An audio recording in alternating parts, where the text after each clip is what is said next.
Hello students. बेटा हम बात कर रहे थे पीरियोडिक टेबल की। ठीक है। पीरियोडिक टेबल की जब अपन बात कर रहे थे तो मैंने तुम्हें बताया था कि मैं तुम्हें नोट्स प्रोवाइड करवा दूंगा। तो देखिए इस पूरे पीरियोडिक टेबल के अंदर जो अभी तुम्हें सामने दिखाई दे रही है, तो इसको हमने पीरियड्स और ग्रुप्स में डिवाइड किया है। तो जब भी हम टॉप टू बॉटम की बात करते हैं बेटा, इसमें ये मैंने तुम्हें पूरा बता दिया है। जब भी हम टॉप टू बॉटम की बात करेंगे तो इसको क्या बोला जाता है? ग्रुप बोला जाता है। और जब भी हम बात करेंगे लेफ्ट से राइट की ओर जब मूव कर रहे हैं तो इसको बोला जाता है पीरियड। ठीक है। तो टॉप टू बॉटम को हम क्या बोलते हैं? ग्रुप। और लेफ्ट टू राइट को बोलते हैं पीरियड। ठीक है। अब देखिए ये जो तुम्हें येलो कलर से दिखाई दे रहे हैं ये सब के सब मेटलॉइड है। ये मैं तुम्हें होमवर्क भी दिया था इससे पहले कि जितने भी एलिमेंट तुम्हें येलो से दिखाई दे रहे हैं, येलो बॉक्स के अंदर दिखाई दे रहे हैं, ये सब के सब मेटलॉइड है। मेटलॉइड का मतलब जो मेटल और नॉन मेटल दोनों की ही टेंडेंसी को होल्ड करते हैं। ठीक है। उसके बाद ये जो 8A लिखा है इसको हम क्या बोलते हैं? Zero group. ठीक है। या इनर्ट गैस। अब अगर तुम इसको ध्यान से देखोगे बेटा तो पीरियोडिक टेबल में नंबरिंग होती है 1 2 3 4, ये जाती है 18 तक। ठीक है। अगर तुम इसको ध्यान से देखोगे तो 1 2 लिखे हुए ऊपर, तो ये ग्रुप है। और ठीक उसके नीचे रोमन में लिखे हैं, देखो first A second A, first B second B, ये लिखा है first A first B second A second B. तो मैंडलीफ के पीरियोडिक के टाइम पे जो मॉडर्न पीरियोडिक टेबल थी उस टाइम पे जो ग्रुप थे उनको रोमन में लिखा जाता था। जो अभी लेटेस्ट पीरियोडिक टेबल हमारे पास है लॉन्ग फॉर्म पीरियोडिक टेबल, उसमें टोटल नंबर ऑफ ग्रुप कितने हैं? 18 है। ठीक है। बट उससे पहले क्या किया जाता था? जब लॉन्ग फॉर्म पीरियोडिक टेबल से पहले जो मॉडर्न पीरियोडिक टेबल आई थी बेटा, उसमें जो ग्रुप थे उसको हम रोमन में लिखते थे। मतलब जो फर्स्ट ग्रुप है उसको हमने कैटेगराइज कर दिया ए एंड बी में। ठीक है। तो हमने फर्स्ट ए किसको बोला? एल्कली मेटल्स को। फर्स्ट ए अगर तुम यहाँ पे ध्यान से देखोगे तो ये फर्स्ट ए है बेटा, और ये है फर्स्ट बी। ठीक है। तो लॉन्ग फॉर्म पीरियोडिक टेबल के बाद, सॉरी मॉडर्न पीरियोडिक टेबल के बाद जो long form periodic table I थी जो अभी हम देख रहे हैं, उस पीरियोडिक टेबल में बस इतना सा डिफरेंस था कि जो मॉडर्न पीरियोडिक टेबल थी उसमें जो पीरियड थे वो रोमन में थे। मतलब फर्स्ट को हमने दो तरीके से कैटेगराइज किया था, ए एंड बी। सेकंड को वापस से दो तरीके से कैटेगराइज किया था, ए एंड बी। यहाँ पे देखने को मिलेगा एल्कलाइन अर्थ मेटल, और ये जो दिख रहा है तुम्हें जिंक वाली फैमिली। ठीक है। तो उसके बाद जो long form periodic table I उसमें टोटल नंबर ऑफ ग्रुप हो गए थे 18। पहली बात तो ये है। ठीक है। मैंने तुम्हें सभी के नाम बता दिए थे कि कौन से ग्रुप्स को क्या बोला जाता है। ठीक है। इसमें किसी को ज्यादा डिफिकल्टी होनी नहीं चाहिए। उसके बाद जो पहला साइंटिस्ट था बेटा वो था प्राउस्ट। मैं तुम्हें बताया था कि प्राउस्ट ने क्या करा था। ये नोट्स के लिए बोल रहा हूँ मैं, तो इसलिए वीडियो को पॉज करके आराम से नोट्स भी बना लेने यहाँ पे। प्राउस्ट ने क्या बोला था? जितने भी एलिमेंट्स होंगे वो सभी एलिमेंट्स हाइड्रोजन एटम से मिलकर बनेंगे। तो सपोज कोई एलिमेंट m बना तो उसका जो वेट होगा वो होगा n इंटू हाइड्रोजन एटम का मास। ठीक है। वो क्या होगा? m into hydrogen, n into hydrogen atom का मास। अगर कोई मेटल m है तो उसका वेट कितना होगा? n, मतलब नंबर ऑफ हाइड्रोजन एटम का वेट जितना होगा। ठीक है। तो ये बताया था प्राउस्ट ने। प्राउस्ट का हाइपोथेसिस भी बोला जाता है। A hypothesis is chemistry the atomic weight of all other elements are, मतलब सिंपल सी बात समझ लो इसको, ये वैसे ज्यादा इंपॉर्टेंट है नहीं। ठीक है। सिंपल सी इसमें क्या बोला गया था? जितने भी एलिमेंट्स बनेंगे, ये हाइपोथेसिस थी, कोई भी एक्सपेरिमेंट नहीं था, केवल हाइपोथेसिस थी इसका, कि जितने भी एलिमेंट्स हैं वो सभी का वेट वो सभी किससे मिलके बने हुए हैं? हाइड्रोजन से मिलके बने हुए हैं। ठीक है। तो इसको नोट कर लेना। 1815 में बना था। प्राउस्ट की अगर हम बात करें, प्राउस्ट के बाद जो आया था बेटा वो था लेवोसियर। लेवोसियर पे हमने बात करी थी। लेवोसियर ने तुम्हें क्या बताया था? कोई जितने भी एलिमेंट्स हैं वो किस में हैं? कुछ उसके अंदर मेटल्स हैं और उसमें कुछ क्या है? नॉन मेटल्स हैं। उसमें कुछ क्या है? मेटल, और कुछ क्या है उसके अंदर? Non metal. और ये सभी उसने किस में करा था? फिजिकल प्रॉपर्टी के अकॉर्डिंग। मतलब जितने भी एलिमेंट्स उसने देखे उसकी फिजिकल प्रॉपर्टी देखी। ठीक है। और फिजिकल प्रॉपर्टी के अकॉर्डिंग उसने क्या करा? इनको कैटेगराइज कर दिया मेटल्स एंड नॉन मेटल में। जैसे तुम्हें पता है मेटल लस्ट्रस होते हैं, ठीक है, हार्ड होते हैं, ठीक है, और क्या होते हैं? सॉलिड होते हैं। सॉलिड या हार्ड सेम चीज है। अब इसमें एक्सेप्शन भी आते हैं, जैसे सोडियम पोटेशियम की अगर हम बात करेंगे तो ये क्या होते हैं? सॉफ्ट होते हैं, इजीली नाइफ से कट कर सकते हैं। तुम पहली क्लासेस में इसको पढ़ के आए होंगे। ठीक है। सोडियम और लिथियम क्या रहता है तुम्हारा? काफी सॉफ्ट होता है, तुम इजीली इसको क्या कर सकते हो? नाइफ से कट कर सकते हो। सेकंड चीज, अगर मर्क्यूरी की बात करें वो लिक्विड रहता है। सेम यहाँ पे भी है। नॉन मेटल सॉफ्ट होते हैं except hydrogen. Hydrogen allotropic form of carbon है। जब भी हम हाइड्रोजन की बात करते हैं तो, सॉरी डायमंड की बात करते हैं तो जो डायमंड होता है वो एलोट्रोपिक फॉर्म ऑफ कार्बन होता है। एलोट्रोप का मतलब होता है स्वरूप, एक जैसे दिखने वाले, मतलब जो डायमंड है वो कार्बन से मिलके बना हुआ है पूरा, ठीक है। जो डायमंड है वो पूरा का पूरा किससे मिलके बना है बेटा, कार्बन से मिलके बना है। अगर बुक्स के अंदर तुमने कभी इसको देखा होगा तो इस टाइप का तुम्हें दिखाया गया होगा। ये जो मैं डॉट दिखा रहा हूँ ये सब के सब कार्बन, ठीक है। और डायमंड का जो स्ट्रक्चर होता है वो होता है कॉम्प्लेक्स जाइंट स्ट्रक्चर या कोवेलेंट जाइंट स्ट्रक्चर इसको बुलाते हैं, कोवेलेंट जाइंट स्ट्रक्चर। इसमें हर एक कार्बन 4 बॉन्ड बनाता है, ठीक है। कभी कभी पूछ लिया जाता है, वैसे पूछा तो नहीं जाएगा पर तुम्हें पता होना चाहिए क्योंकि इससे पहली क्लासेस में तुम पढ़ के आ रखे हो कि जो नॉन मेटल है सॉफ्ट है, बट डायमंड की जिंदगी में ऐसा क्या होगा कि वो हार्ड हो गया। तो जो डायमंड होता है बेटा उसका स्ट्रक्चर होता है कोवेलेंट जाइंट स्ट्रक्चर, ठीक है। तो इसको पूरा नोट कर लेना, वीडियो पॉज कर लो और ये लिख लो। लावोसियर ने क्या करा था, क्लासिफाइड किया था एलिमेंट्स को मेटल एंड नॉन मेटल में, किसके बेसिस पे, उसकी फिजिकल प्रॉपर्टी के बेसिस पे, सही है। उसके बाद जो आता है डॉबरिनर ट्राइडूल आता है, डॉबरिनर ट्राइडूल ये तो हमने करा था। इसके अकॉर्डिंग डॉबरिनर ट्राइड के अकॉर्डिंग क्या था, इसने 3 एलिमेंट्स का सेट बनाया था बेटा और बताया था जो बीच वाला एलिमेंट होगा वो अर्थमेटिक मीन होगा या उसका जो एवरेज अप्रॉक्स सेम रहेगा, ठीक है। जैसे यहाँ पे दिया गया तुम्हें लिथियम सोडियम एंड पोटेशियम, ये मैंने तुम्हें क्लास में भी बताया था, लिथियम सोडियम एंड पोटेशियम। इसके नोट्स बना लेना तरीके से, पूरी पीपीटी इसी के लिए बना रखी है कि तुम प्रॉपर नोट्स बना सको इसके, ठीक है। लिथियम का एटॉमिक वेट हमने बोला 7 है, पोटेशियम का हमने बोला 39, ठीक है। और इन दोनों का जो एवरेज अप्रॉक्स निकलेगा वो कितना है 23। इसका मतलब ये जो फैमिली है लिथियम सोडियम और पोटेशियम वाली, ये फॉलो कर रही है किसको, ट्राइड को। ये किसको फॉलो कर रही है बेटा, ट्राइड को फॉलो कर रही है, ठीक है।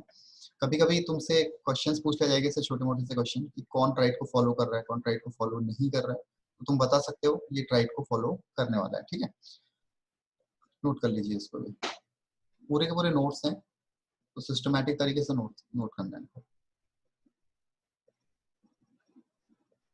वीडियो पॉज कर लो और तरीके से नोट डाउन कर लेना।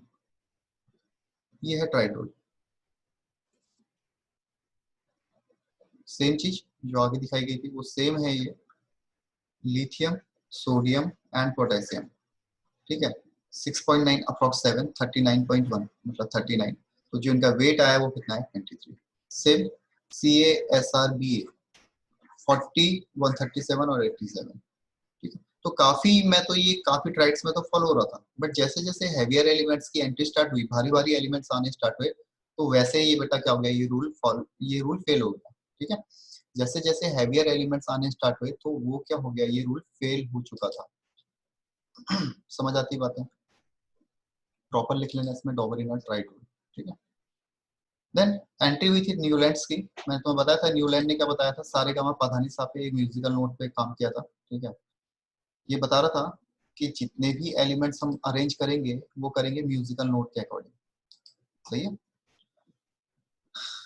Li 1 2 3 4 5 6 7, जो 8th एलिमेंट है और जो फर्स्ट एलिमेंट है इन दोनों की प्रॉपर्टी सिमिलर होगी। अभी भी ऐसे ही है, Li के नीचे आता है ना, ठीक है। तो फर्स्ट एलिमेंट और 8th एलिमेंट की प्रॉपर्टी सिमिलर होगी, ये बात करी थी न्यूलैंड्स ने। An element are arranged in increasing order of their atomic masses, very very important। जो भी बात हो रही थी सबकी सब बात किस पे हो रही थी, एटॉमिक मासेस पे हो रही थी। तो बोल रहा था अगर हम एलिमेंट्स को increasing order of atomic mass पे रखेंगे तो फर्स्ट एलिमेंट और 8th एलिमेंट की जो प्रॉपर्टी होगी बेटा वो सिमिलर होगी, ठीक है। उसने क्या बताया था इसको म्यूजिकल नोट पे, सा रे गा मा पा धा नी और अगेन यहाँ पे सा आ गया, ठीक है। Li और Na, सा और सा, समझ आती बात है।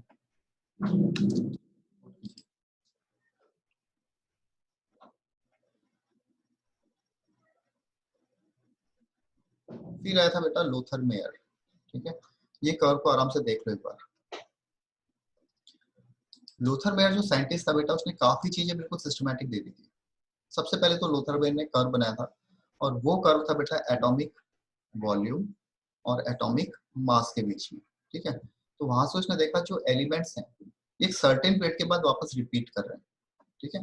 जैसे ये Li है, ये एक सर्टेन पीरियड के बाद वापस रिपीट करा बेटा, देखो एक सर्टेन इंटरवल के बाद ये वापस रिपीट कर रहे थे। ये ये ये एक इंटरवल दिख रहा है तुम्हें, ये एक सर्टेन इंटरवल के बाद ये सभी एलिमेंट जिसकी प्रॉपर्टी सेम है, ऐसे एलिमेंट जिसकी प्रॉपर्टी सेम थी, वो एक सर्टेन पीरियड के बाद क्या कर रहे थे, रिपीट कर रहे थे। ठीक है, और ये बात तो उसको समझ आ गई थी कि ये जो ग्राफ बन रहा है सही बन रहा है, जो कर्व बन रहा है बिल्कुल सही बन रहा है। तो वहां से पहली चीज आई, जो पीक पोजिशंस पे एलिमेंट थे, देखो ये टॉप पोजिशंस पे, ये सभी क्या थे, मोर इलेक्ट्रोपॉजिटिव एलिमेंट थे। कभी कभी तुमसे पूछा जाएगा ऑप्शंस पे, एल्कली मेटल दिया ही नहीं रहेगा, वहां पे ऑप्शन होगा इलेक्ट्रोनेगेटिव, इलेक्ट्रोपॉजिटिव, मोर इलेक्ट्रोपॉजिटिव। तो ये सभी एलिमेंट्स क्या थे, मोर इलेक्ट्रोपॉजिटिव एलिमेंट थे। तो पीक पोजिशंस पे कौन थे बेटा, मोर इलेक्ट्रोपॉजिटिव एलिमेंट थे। दूसरी चीज मैंने बताया था तुम्हें, जब भी हम कर्व बनाते हैं ये, तो इसमें एक पोजिशन तो तुम्हें टॉप में दिख रही, ये पीक पोजिशन है। ठीक है, फिर हम जो ऊपर को जा रहे हैं ये असेंडिंग पोजिशन है, जब वापस नीचे आ रहे हैं कर्व में डिसेंडिंग पोजिशन है, और एक पोजिशन ये हो गई बॉटम वाली। ठीक है, तो ये चार पोजिशंस के बारे में तुम्हें पता होना चाहिए, इससे कभी कभी क्वेश्चंस बनते हैं। ठीक है, लोथर मेयर का जो एक ग्राफ था, लोथर मेयर का जो कर्व था काफी इंपॉर्टेंट था। He plotted graph between atomic volume and atomic weight, atomic mass और वॉल्यूम के बीच में इसने ग्राफ दिया था, और यहाँ से कंक्लूजन निकाला था। ये पूरे नोट्स करने बेटा, ठीक है, नोट पूरा का पूरा करना। फर्स्ट कंक्लूजन क्या था, जो एल्कली मेटल हैं जैसे सोडियम पोटेशियम, जो भी एल्कली मेटल है वो पीक पोजीशन ऑक्यूपाई करने वाले हैं कर्व के अंदर। ठीक है, हैलोजन फैमिली की बात करेंगे, तो हैलोजन फैमिली क्या करते हैं बेटा, असेंडिंग पोजीशन, जो मैंने तुम्हें बताया था, ऐसा कर्व जा रहा है तो इस साइड कहीं मिलेंगे। ठीक है, एल्कली मेटल पीक में मिलेंगे। तो पहली चीज एल्कली मेटल का है टॉप पोजीशन पे, हैलोजन फैमिली असेंडिंग ऑर्डर पे। उसके बाद नोबल गैसेस, ये कहाँ आएंगे नोबल गैसेस, एल्कली मेटल के बिफोर। और एल्कलाइन अर्थ मेटल यहाँ रहने वाले हैं डिसेंडिंग पोजीशंस पे। ठीक है, नोबल गैसेस याद हो अच्छा है, नहीं हो तो भी चलेगा, बट ये चार चीजें काफी इंपॉर्टेंट है। फर्स्ट हम बोल रहे हैं alkali metal, peak position of the curve, halogen family, ascending position of the curve, alkaline earth metal, descending position of the curve. और लास्ट एक बात इसमें लिखी नहीं गई है बेटा, जो हैवियर एलिमेंट होते हैं, जो भारी एलिमेंट्स होते हैं, जनरली डी ब्लॉक के एलिमेंट्स, हैवियर एलिमेंट्स, वो bottom position of the curve, bottom में मिलने वाले हैं इस कर्व के अंदर। ठीक है, तो ये पूरा तुमने नोट करना है। ये जो ग्राफ था प्लॉटेड था किसके बीच में, वॉल्यूम और वेट के बीच में, एटॉमिक वॉल्यूम और एटॉमिक वेट के बीच में ये प्लॉटेड था। ठीक है, तो यहाँ से जो कंक्लूजन आया है ये यहाँ पे, वापस से वीडियो पॉज करो और इसको लिखना। देन एंट्री थी मैंडलीफ पीरियोडिक टेबल की, इस टाइप की कुछ मैंडलीफ पीरियोडिक टेबल है। ठीक है, मैंडलीफ पीरियोडिक टेबल के टाइम पे, जब मैंडलीफ अपनी पीरियोडिक टेबल सेट करना स्टार्ट किया था, उस टाइम पे केवल 63 एलिमेंट, 63 एलिमेंट्स पता थे। ठीक है, पहली बात। दूसरी बात, मैंडलीफ फर्स्ट साइंटिस्ट था जिसने सिस्टमैटिक पीरियोडिक टेबल दी थी। किस पे, ग्रुप और पीरियड पे। जो आज हम बात कर रहे हैं left to right period, top to bottom group, वो कहानी स्टार्ट की थी किसने, मैंडलीफ साहब ने। ठीक है, तो जब भी हम बात करते हैं मैंडलीफ की, तो सबसे पहली चीज तो हमें पता होना चाहिए कि मैंडलीफ के टाइम पे टोटल एलिमेंट्स कितने थे। तो टोटल एलिमेंट कितने बेटा अपने पास, 63। और फर्स्ट साइंटिस्ट है जिसने बताया था कि ये पीरियोडिक टेबल को अब सेट किया जाएगा ग्रुप और पीरियड में, टॉप टू बॉटम को ग्रुप बोला जाएगा और लेफ्ट टू राइट को बोला जाएगा पीरियड। ठीक है, उसके बाद देखो इस टाइम पे टोटल हमारे पास 8 ग्रुप है। जो ग्रुप है वो कितने हैं, 8 ग्रुप है। रोमन में दिख रहा है, ये बाद में भी चला आ रहा था। उसके बाद लॉन्ग फॉर्म पीरियोडिक टेबल में इसको सही करके हमने क्या करा था, 1 to 18 कन्वर्ट कर दिया था। तो मैंडलीफ के टाइम पे टोटल 8 ग्रुप थे, और पीरियड ही देखने तो 1 2 3 4 5 6, और एक लास्ट में यहाँ पे दिख रहा है 7। ठीक है, तो टोटल ग्रुप और पीरियड की बात होगी। सबसे पहला क्वेश्चन, फर्स्ट साइंटिस्ट जिसने क्या करा था, सिस्टमैटिक पीरियोडिक टेबल दी थी।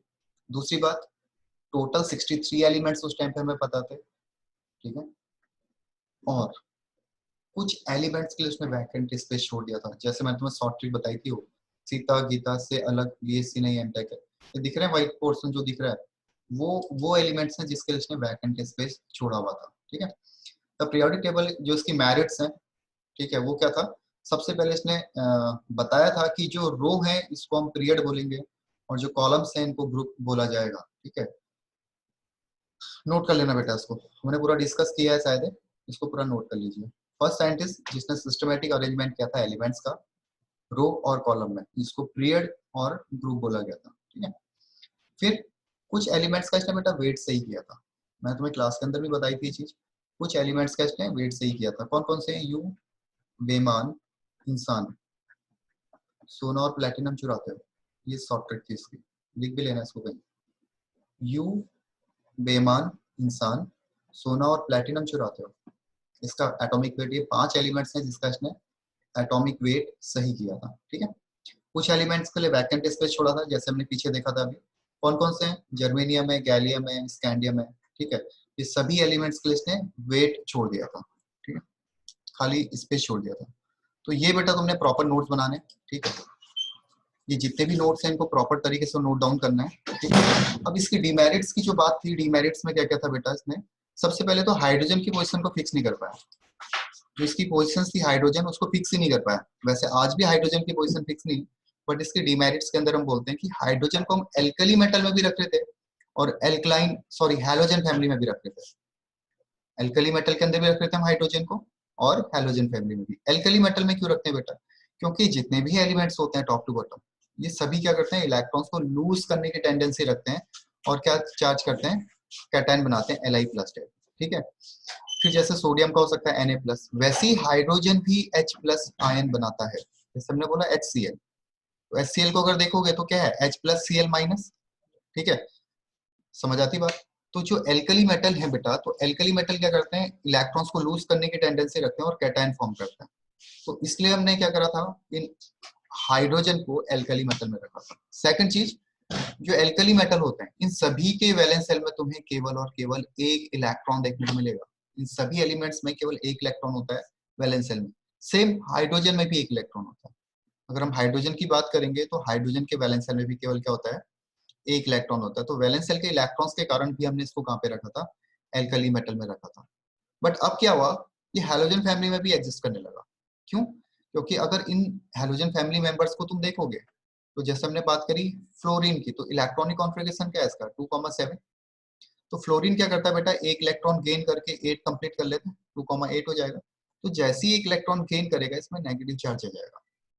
सेम हाइड्रोजन भी एक इलेक्ट्रॉन गेन करके हीलियम का इलेक्ट्रॉनिक कॉन्फ़िगरेशन एक्वायर कर लेता है। ठीक है, तो हाइड्रोजन में नेगेटिव चार्ज भी आता है। मतलब हाइड्रोजन ऐसा एलिमेंट है जो पॉजिटिव और नेगेटिव बिहेव दोनों शो कर सकता है। इलेक्ट्रॉन गेन भी कर सकता है, इलेक्ट्रॉन लूज भी कर सकता है। ठीक है, जैसे एग्जांपल है देखो HCl, ये ब्रेक होगा H प्लस और Cl माइनस में। बट सेकंड केस में NaH में देखो Na प्लस और H माइनस, यहाँ पे नेगेटिव हो गया। अब ऑप्शन में तुम्हें मेंशन होगा कि हाइड्रोजन को हम हैलोजन फैमिली में रख रहे हैं और नीचे से 4 ऑप्शन होंगे। तो उसका एक ऑप्शन वहां पे तुम्हें कभी कभी मिलता है कि जो हाइड्रोजन है वो सॉल्ट फॉर्म करता है। तो देखो ये NaH सोडियम हाइड्राइड बेटा एक सॉल्ट है। ठीक है, NaH क्या है? एक सॉल्ट है। समझ आती बात है? तो इसकी जो डीमेरिट्स थी, सबसे पहले तो हाइड्रोजन की पोजीशन को फिक्स ही नहीं कर पाया। ये आज के पीरियोडिक टेबल में भी है कि हाइड्रोजन एल्कली मेटल में भी एग्जिस्ट करता है, हैलोजन फैमिली में। एल्कली मेटल में क्यों एग्जिस्ट कर रहा है? क्योंकि इसके वैलेंस शेल में एक इलेक्ट्रॉन है और ये एक इलेक्ट्रॉन को लूज करके कैटायन फॉर्म करता है, और बाकी सभी एल्कली मेटल सेम टेंडेंसीज हो करता है। ठीक है, हैलोजन फैमिली में क्यों? क्योंकि हैलोजन फैमिली के अंदर हैलोजन का मतलब क्या है? Salt formation. वैसे ही हाइड्रोजन भी सॉल्ट फॉर्म कर सकता है। कैसे? NaH sodium hydride like salt. ठीक है, तो हाइड्रोजन सॉल्ट फॉर्म कर सकता है, इसलिए इसको कहां पे रखा गया बेटा? हैलोजन फैमिली में भी रखा गया था। ठीक है, फिर आइसोटोप्स की कोई पोजीशन फिक्स नहीं थी। हमें पता है कि आइसोटोप क्या होता है? जिसका एटॉमिक नंबर तो सेम होता है बट एटॉमिक मास चेंज होता है। अब जैसे उसने क्या करा था मैंडलिफ में, अगर तुमने ध्यान दिया होगा कि जो पूरी पीरियोडिक सेट की थी, पीरियोडिक टेबल सेट की थी, वो किसके बेसिस पे की थी? एटॉमिक मास के बेसिस पे, जिसका वेट 1 होगा, 2 होगा, 3 होगा, 4 होगा, 5 होगा, 6 होगा, ऐसे उसने सेट कर दिया। ठीक है, बट हमें पता है कि कुछ कुछ एलिमेंट्स का आइसोटोप्स भी होते हैं। जैसे क्लोरीन की बात करें, अब क्लोरीन तो हमारे पास 2 है, 35 है, 36 है, 37, 3 एक्चुअली, 35, 36, 37। बट मैंडलिफ की पीरियोडिक टेबल के अकॉर्डिंग वहां पे आइसोटोप्स के लिए पोजीशन ही नहीं थी। मैंडलिफ ने केवल किसके लिए रखा? 35.5 के लिए। समझ पाए मैंने क्या बोला? कि जो मैंडलिफ पीरियोडिक टेबल सेट कर रहा था बेटा, वो किसके बेसिस पे कर रहा था? एटॉमिक मास के बेसिस पे। ऐसे समझो तुम्हारी क्लास है। ठीक है, अब तुमने क्लास में जो सीटें हैं वो लगा रखी है मास के बेसिस पे। रोल नंबर का कोई कंसेप्ट नहीं, मास का। ठीक है, तो तुमने बोला जिसका वेट 40 है, 45 है, 50 है, 55 है, 60 है, 65 है, 70 है। सबसे पहला बच्चा 40 वाला बैठेगा, फिर 50 वाला, फिर 60 वाला, फिर 70 वाला, फिर 80 वाला, फिर 90, फिर 100 वाला। ये बच्चे बैठ गए। बट जैसे ही देखा तो हमें पता चला कि 100 वेट के तो 2 बच्चे हैं, बट हमारे पास सीट कितनी है? केवल एक ही है। इसका मतलब जो दूसरा बच्चा है वो एग्जिस्ट ही नहीं करेगा क्लास के अंदर। सेम यहाँ पे भी हुआ था कि इसने एटॉमिक नंबर, एटॉमिक मास के बेसिस पे पीरियोडिक टेबल सेट तो कर दी थी, बट कुछ कुछ एलिमेंट्स के आइसोटोप थे। जैसे हमने क्लोरीन की बात करेंगे तो 35 में भी एग्जिस्ट करता है, 36 में भी, 37 में भी, ठीक है। बट इसके पास केवल एक ही स्पेस था जिसने इसने 35.5 की बात करी, बट आइसोटोप्स के लिए कोई पोजीशन फिक्स नहीं थी, तो इसलिए इसको क्या हो गया, इसका ड्रॉबैक था, इसको बाहर कर दिया। अब लॉन्ग फॉर्म जो अभी हम पीरियोडिक टेबल पढ़ रहे हैं वो पीरियोडिक टेबल एटॉमिक नंबर के बेसिस पे है। हम क्लोरीन का अगर हमने एटॉमिक नंबर देखा 17 है, उसका मास कितना ही हो, 35 हो, 36 हो, 37, हमें कोई फर्क नहीं पड़ता। क्यों? क्योंकि हमने जो पोजीशन फिक्स करी है वो एटॉमिक नंबर के बेसिस पे करी है। जिसका एटॉमिक नंबर 35 होगा, जिसका एटॉमिक नंबर 36 होगा, जिसका एटॉमिक नंबर 10 होगा, 12 होगा, 15 होगा, वो एलिमेंट्स यहाँ रहेंगे, ठीक है। उसका वेट कितना उस समय फर्क नहीं पड़ता। समझ आई बात क्या बोल रहा हूँ? कि जो मैंडलिव था वो आइसोटोप्स की पोजीशन को फिक्स करने में फेल हो गया, जबकि वो बात ही एटॉमिक मास पे कर रहा था। उसका जो मेन कॉन्सेप्ट था वो एटॉमिक मास था। उसने पीरियोडिक टेबल एटॉमिक मास के बेसिस पे ही सेट की थी, एलिमेंट्स को एटॉमिक मास के बेसिस पे ही सेट किया था, ठीक है। अभी ये प्रॉब्लम सॉर्ट आउट होगी। क्यों सॉर्ट आउट की होगी? क्योंकि अब हमें मास से कोई मतलब नहीं है। जैसे अब हमें क्लास में ये मतलब नहीं कि बच्चे का वेट कितना है, हमने बोला रोल नंबर 1 से लेकर रोल नंबर 50 तक के बच्चे बैठ जाओ ऐसे। अब हो सकता है रोल नंबर 10 बच्चों का वेट सेम हो, हमें उससे कोई फर्क नहीं पड़ता, ठीक है। हमने सबको क्या दे दिया, रोल नंबर दे दिए, उसके अकॉर्डिंग बच्चे वहाँ पे बैठने वाले, ठीक है। तो एक ड्रॉबैक ये आ गया कि आइसोटोप्स की पोजीशन फिक्स नहीं थी। उसके बाद एनामलस पेयर्स का मतलब होता है जो उसके रूल को फॉलो नहीं करता। मैंडलीफ की जो पीरियोडिक टेबल थी वो पीरियोडिक टेबल थी बेटा बेस्ड किस पे, एटॉमिक मास पे। उसने बोला जिसका वेट कम होगा इंक्रीजिंग ऑर्डर पे रखेंगे, जिसका वेट कम पहले उसको थोड़ा वेट ज्यादा, फिर उसको, फिर थोड़ा वेट ज्यादा, फिर उसको, फिर उसको, ठीक है। बट कुछ एलिमेंट्स ऐसे थे जो रूल को फॉलो नहीं कर रहे थे, जैसे ए, आर और के, ठीक है। अगर ए आर का ऑर्गन का, तुम आर्गन का वेट देखोगे, आर्गन का वेट होता है 39.9, पोटेशियम का वेट होता है 39.1, ठीक है। तो अप्रॉक्स आर्गन को मान लेते हैं 40 और पोटेशियम को मान लेते हैं 39। तो मैंडलीफ ने पीरियोडिक टेबल सेट की थी मास के बेसिस पे की थी, तो पहले किसको आना चाहिए था 39 को, फिर किसको आना चाहिए था 40 को। बट यहाँ पे रिवर्स हो रहा, उल्टा होता, पहले आर्गन आ रहा था फिर पोटेशियम। मतलब सबसे बड़ा फेलियर यही था इसका, जो इसने बोला उसी को फॉलो नहीं कर पाया।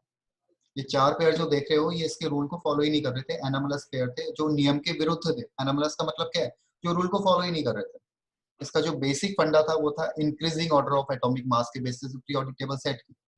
तो जैसे हमने बोला 1 2 3 4 5 ऐसे रहेगा, बट इसके अकॉर्डिंग क्या हो रहा था 1 2 3 फिर 5 फिर 4, ठीक है। जिसका कुछ पेयर्स में एटॉमिक मास कम होने के बाद भी वो बाद में आ रहे थे। जैसे हमने क्या बोला, ये मैंने तुम्हें बता दिया, आर्गन और पोटेशियम, इसका है 40, इसका है 39। बट तुम आज भी अगर देखोगे तो आर्गन पहले आता है फिर पोटेशियम आता है। बट आज तो हमें फर्क ही नहीं पड़ता। क्यों? क्योंकि अब हम एटॉमिक नंबर के बेसिस पे नहीं, किसके बेसिस में पीरियोडिक टेबल सेट कर रहे हैं, एटॉमिक नंबर के बेसिस पे। तो 18 वाला पहले आएगा, 19 वाला बाद में, एटॉमिक नंबर के बेसिस पे। बट उस टाइम पे नंबर का कोई कॉन्सेप्ट ही नहीं था, वो क्या था मास। तो पहले 39 को आना चाहिए था फिर 40 को, तो ये रूल फेल हो गया। जो बोला उसी को फॉलो नहीं कर पाया। फिर सेम ऐसे ही था कोबाल्ट और निकल में, 58.9 और 58.6, ठीक है। सीओ का वेट और एनआई का, पहले आना चाहिए था निकल को, फिर आना चाहिए था कोबाल्ट को। बट ये वापस से क्या हुआ, रूल को फॉलो नहीं करा, मतलब फेलियर था, ठीक है। अब इन ये चार तुमसे एनामलस पेयर पूछे जाते हैं बेटा, ठीक है। तो इसको याद करने का तरीका क्या है, ए आर और के, आमिर खान तेरी इच्छा,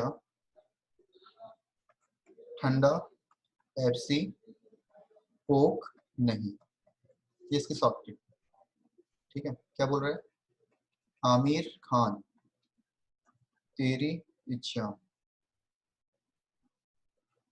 ठंडा पेप्सी कोक नहीं।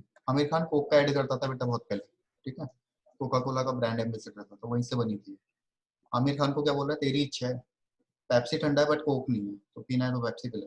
आमिर खान पहला, तेरी इच्छा दूसरा, ठंडा पेप्सी तीसरा, कोक नहीं चौथा। तो ये शॉर्ट ट्रिक्स हैं और ये चारों के चार एनामलस पेयर बेटा तुम्हें लर्न होनी चाहिए। लिख सकते हो तो लिख लो कहीं इसको, आमिर खान तेरी इच्छा ठंडा पेप्सी कोक नहीं। तो ये सब थे बेटा इसके फेलियर्स जिसके कारण ये बाहर हो गई थी पीरियोडिक टेबल, ठीक है। और इसी को बाद में सही किया था किसने, मोजले नाम के साइंटिस्ट ने, जिसने पहले आके बताया कि अब पीरियोडिक टेबल सेट होगी एटॉमिक नंबर के बेसिस पे। तो ये नोट्स मैंने तुम्हें पूरे दे दिए बेटा, ठीक है, आज तक के जितने भी नोट्स थे प्रॉपर दे दिए। इन सभी को वीडियो पॉज करके सिस्टमैटिक देख लेना एक बार, ठीक है। ओके चलो बाय बेटा।